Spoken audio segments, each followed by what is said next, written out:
ঢালিউডে নতুন চমক নিয়ে আসছে রকস্টার।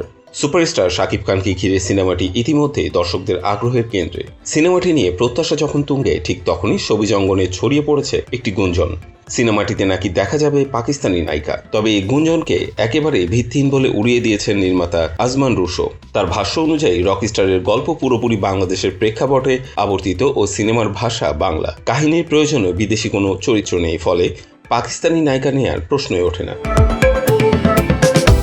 গুঞ্জনের সূত্র খুঁজতে গিয়ে সামনে আসে শাকিব খানের একটি সাক্ষাৎকার। সেখানে তিনি পাকিস্তানের জনপ্রিয় অভিনেত্রী হানিয়া আমিরের সঙ্গে একটি সিনেমা নিয়ে আলোচনা চলছে বলে উল্লেখ করেছিলেন, যদিও তিনি স্পষ্ট করেননি কোন সিনেমার জন্য এই আলোচনা।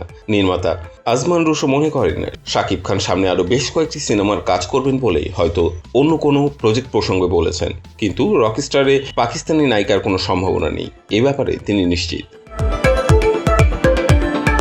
এদিকে সিনেমাটির নায়িকা নির্বাচন প্রক্রিয়া এখনও চলমান।